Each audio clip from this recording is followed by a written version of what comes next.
Let's review our Sunday school lesson for today. We're in the winter quarter for the months of December, January, and February, entitled "A King Forever and Ever." And we're doing a broad sweep of the Bible's teachings about God's reign over everything and how he's king over everything and everything is a part of his kingdom. We're also connecting Jesus as the earthly establishment and operation of that kingdom. Today we begin unit number 2, this new unit for the month of January, entitled Our God Reigns.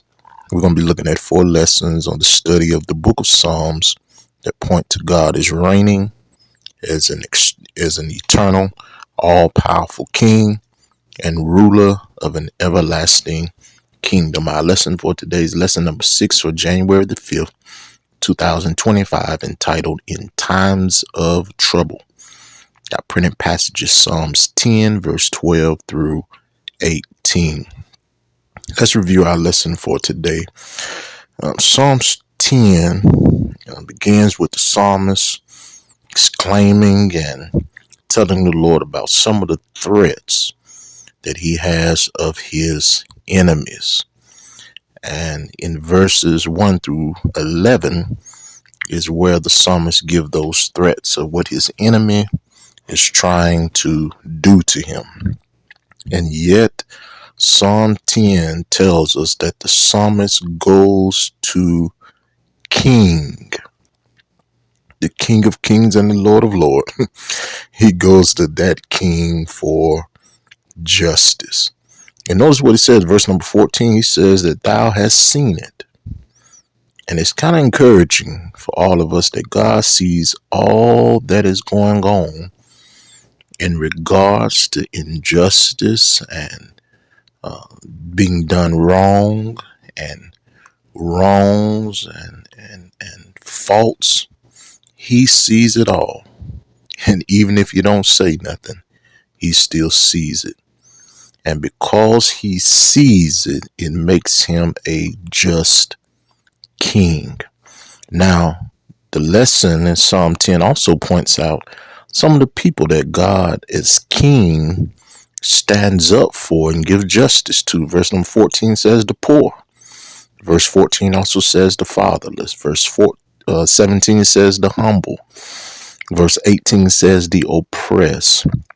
And when we feel like we are in any one of these areas, we need to go to God as king and let him know what is going on, because he sees all and he knows all.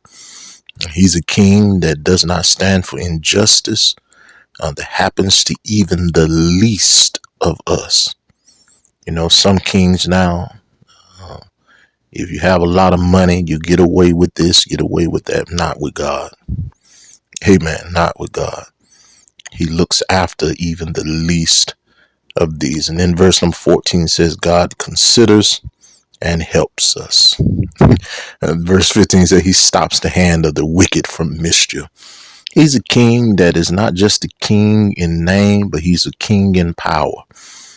He can stop the hand of the wicked from their mischief. The things that go on, God can steal the hand of the wicked.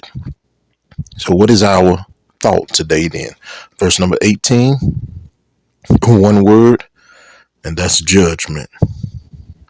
Amen. There's a judgment coming. And you can be assured that at that time, God is going to settle every account and make all things right. He has seen all, he knows all.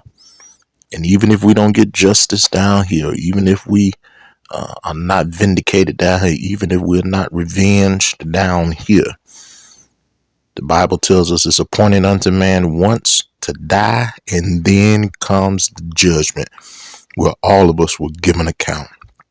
So I pray now that you have made Jesus your king, so that when that day comes, you can be on the side of a king. And as they do in the worldly court sometime now, you can just throw yourself on the mercy of the court, because God is a merciful God. He's forgiving. He's kind to generations and to generations and to generations. What a beautiful lesson. I pray it has blessed you as we have studied it together.